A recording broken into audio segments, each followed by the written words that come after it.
ঢাকায় পৌঁছে গেলাম। ঢাকা পৌঁছে যাওয়ার পরে দোকানে বসেছিলাম, ভালো একটু কিছু খাইয়ে নিই, কারণ রাত বাজে 3টা। আর আমি আমার বন্ধুর সাথে ভাবলাম একটু কিছু খেয়ে নিই। তো ফার্স্ট টাইম যাচ্ছি, তাও সৌদি আরবে। মাশাআল্লাহ, সবাই দোয়া করবেন আমার জন্য। আর এটা হচ্ছে টার্মিনাল 2। যারা ভাবলাম যে একটু যে যারা যারা এখান থেকে আসে একটু তাদেরকে একটু দেখে আসি। তো সবাই আসতেছিল আর কি, কারণ বিদেশ কামিং যারা আসতেছিল আর কি, এই পথ দিয়ে আসতে হবে। আর এখন বাজে হচ্ছে 3টা, আর আমি হচ্ছে শাহজালাল আন্তর্জাতিক বিমানবন্দর। তো আমাদের ফ্লাইট হচ্ছে 12টায়। তো তার আগে ফ্লাইটের সামনে যে এত যানজট, কি বলবো, এত মানুষ দেখা যাচ্ছে যে ধারণার বাইরে আর কি। তো এর ভিতরে আমরা ভাবলাম পুরো শটটা করে নিই, এইভাবে চাম যাচ্ছিল না আর কি। তো এখনও সকাল হয় নাই, সকাল ভোর। ভাবলাম যে শহরটাকে একটু ঘুরে দেখাই দিই কেমন। আর আমাদের এই ভিডিওটা শেষ পর্যন্ত দেখবেন সবাই, কারণ ভিডিওটার মধ্যে যা যা করছি, মানে যা যা হয়েছে, প্লাস আপনার হচ্ছে আমি কিভাবে গেলাম, তো সব কিছু তুলে ধরছি ভিডিওর মাধ্যমে। তো আপনারা সবাই ফুল ভিডিওটা দেখবেন।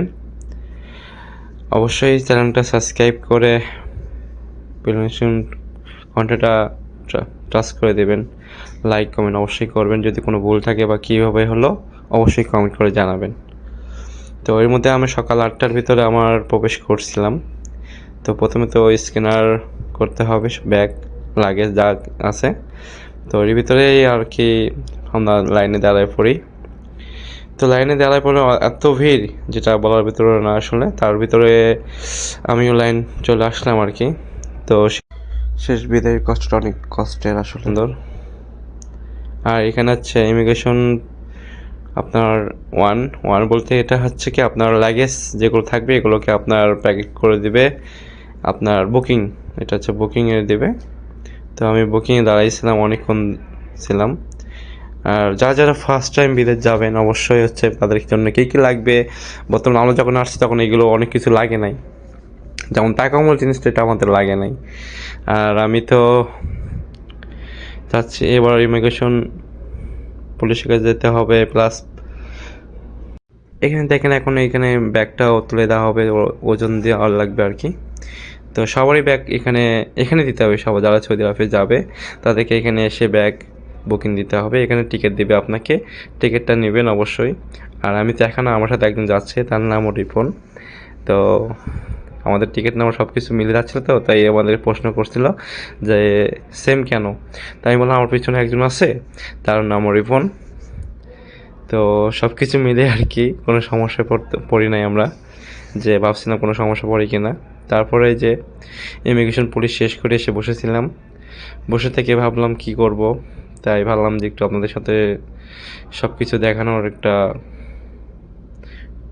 আর যারা ফার্স্ট টাইম যাবেন বিদেশে, এয়ারপোর্টটা ঘুরে দেখবেন, কারণ এয়ারপোর্টের মাঝে এত সুন্দর ডিকশনারি যেটা বলার বাইরে আসলে। আমার কাছে অনেক ভালো লাগছে। আর এর ভিতরে আমি বসেছিলাম হচ্ছে ওয়েটিং রুমে, কারণ আমার ইমিগ্রেশন পুলিশ সব কিছু চেক শেষ।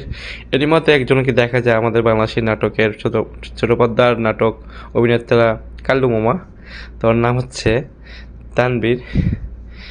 এনাকে যা চিনেন অবশ্যই কমেন্ট করে জানাবেন। তো তানজিম হাসান অনেক, তো অনেকে তার ভক্তরা সেলফি ওঠাচ্ছে। তারই ভিতরে দেখি আরেকটা মহিলাকে দেখা গেল, সেটা হচ্ছে বাংলাদেশের অভিনেতা ঝগড়ুটি মহিলা মুনিরা আক্তার। তো উনি কিন্তু বেস্ট জনপ্রিয়তা আর কি বর্তমানে। তো ভাবলাম যে এর মধ্যে আমাদের সময় হয়ে গেছে, আমাদের ডাক পড়ে গেছে। তো এর ভিতরে আমরা লাইনে দাঁড়াই গেছি, আমাদের গেট নাম্বার হচ্ছে 8, সবাই লাইনে দাঁড়াই গেছি। তো আমিও দাঁড়াই গেছি আর কি। তো ভাবলাম যে কী করবো, তো এর ভিতরে ভাবলাম যে আমাদের প্লেনটাও রেডি হয়ে আসছে, ওই যে দেখেন আমাদের প্লেনটা ওইখানে। তো কিছুক্ষণ সময় পরে আমাদের কিন্তু চেক আপ হবে, চেক আপের পরে কিন্তু আমরা প্লেনে উঠতে পারবো। ওই যে দেখেন ওইখানে আছে আমাদের প্লেনটা। তো সব কিছু ভিডিও মিলে আমি একটা জিনিস বলতে চাই, যারা ফার্স্ট টাইম যাবেন ভয়ের কিছু নেই। যেমন ভয়, অনেকে আমরা ভয় কাজ করে যে এরকম কীভাবে কী করবো। অবশ্যই এখানে যাদেরকে প্রশ্ন বুঝবেন না যেটা, সেটা অবশ্যই জিজ্ঞাসা করবেন। আর আমি তো একদম যাচ্ছি ফার্স্ট টাইম, আর ভাবলাম যে ভিডিওটা না করলে না, সবার মধ্যে একটু শেয়ার করতে হবে যে ফার্স্ট টাইম কীভাবে গেলাম, কি হলো। আর আমাদের প্ল্যানটা কিন্তু সব কিছু বুকিংয়ের যে ব্যাগগুলো আছে এগুলো কিন্তু এখন ওঠানো হচ্ছে। তো আমরা লাইনে দাঁড়ায় গেছি, আমাদের চেক আপ হচ্ছে, মানে এখানে এসে আপনাকে check up, last check up হচ্ছে আপনার ফোন থেকে শুরু করে আপনার বিল যা আছে এগুলো আপনাকে খুলে স্ক্যানার করবে লাস্টবার। তো এরই ভিতরে সব কিছু হয়ে যাওয়ার পরে আমরা কিন্তু বসেছিলাম, অনেকক্ষণ ধরে বসেছিলাম, কিন্তু একটা প্লেনের সময় আছে আমাদের যেহেতু 12টার সময়, এখন তো বাজে প্লাস আপনার হচ্ছে 10:30টার মতো। তো ওই দেখেন আমাদের প্লেনটাও কিন্তু দাঁড়াই আছে এখানে। তো সবাই কিন্তু ব্যস্ততামূলক নিয়ে সবাই কাজ করতেছে। আর এখানকার লাগেজের ব্যাগগুলো যে কীভাবে হয়েছিল সেটাও আমি আপনাদের বলবো অবশ্যই। এখানে স্ক্যানার করার জন্য এত সময় দাঁড়াইছিলাম যেটা বলার বাইরে, কারণ আমি একা না, আমার মতো ভাই অনেক যাচ্ছে, অনেকেই সৌদি আরব যাচ্ছে, হজে যাচ্ছে। আর আমি যেই প্লেনে উঠছি এটা হচ্ছে হজের প্লেন। তো এই বিমানে হচ্ছে আপনার যারা হজে যাত্রী ছিল প্লাস আমরাও ছিলাম, প্রায় 500 থেকে 600 জন ছিল এই বিমানে। কারণ বিশাল বড় দেখতে, কিন্তু ছোট মনে হলে কী হবে, এটা কিন্তু বিশাল বড় একটা প্লেন। আমি যখন ভিতরে উঠছিলাম বুঝতে পারছি আসলে ভিতরটা অনেক, বাইরে থেকে বলার একটা কথা আছে না যে বাইরে থেকে বিমানটা ছোট দেখা গেল, ভিতরে কিন্তু অনেক বড়। তো ওয়েটিং রুমে বসেছিলাম আমরা, আমি আর আমার ফ্রেন্ড রিপন। এই যে আমাদের সময় হয়ে গেছে, আমরা এখন যাচ্ছিলাম প্লেনের উদ্দেশ্যে।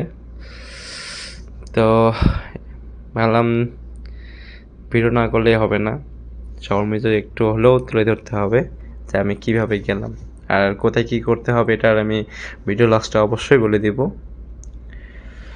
তো সবাই এখানে চেক আপ করতেছে যে যাদের ব্যাগগুলো আছে এদের ব্যাগগুলো আপনার হচ্ছে চেন খুলে রাখতে হবে, তালা রাখা যাবে না।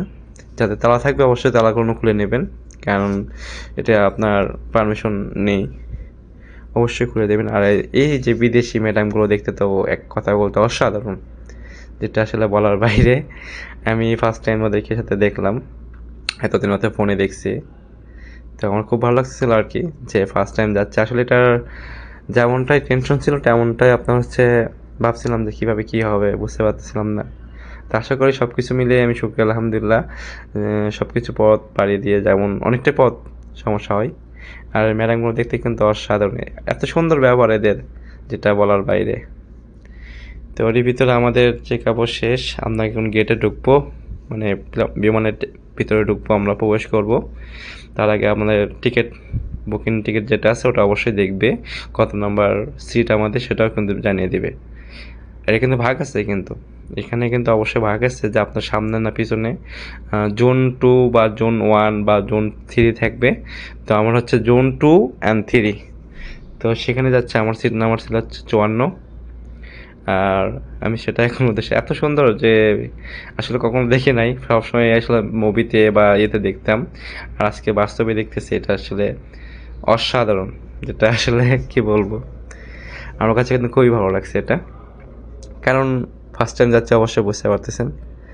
আর ভিডিওটা কিন্তু আমার কাছে, এটা আমার কাছে খুবই একটা ভালো মুহূর্ত, যে মুহূর্তে আমি কখনো ভাবি নাই যে এরকমভাবে আমি যাব হঠাৎ করেই। আর এটা কিন্তু ভিআইপি এক কথা বিমান, যে আপনার মনিটর আছে, মনিটরে আপনি যে সব কিছু দেখতে পাবেন, সব কিছু বলতে কি ওদের যে ডিভাইসের ভাবে করা আছে সেটাই দেখতে পাবেন। তো আমিও বসে গেলাম সিট নাম্বারে।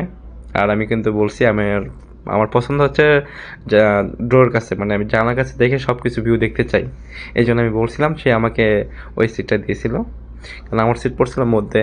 তো আমি ওখান থেকে আবার এখানে আসছি, যে আমার মাই ফেভারিট ডোর সিট। তো ওদেরকে বলার কারণে আমাকে এটাই সিট দিয়েছে। আর এক কথা বলতে অসাধারণ, আমি তো বসে থেকে ভাবতেছিলাম যে কি করব। আর এর মধ্যে আমাদেরকে দেখানো হয় যে ভিউটা আসলে অসাধারণ ছিল।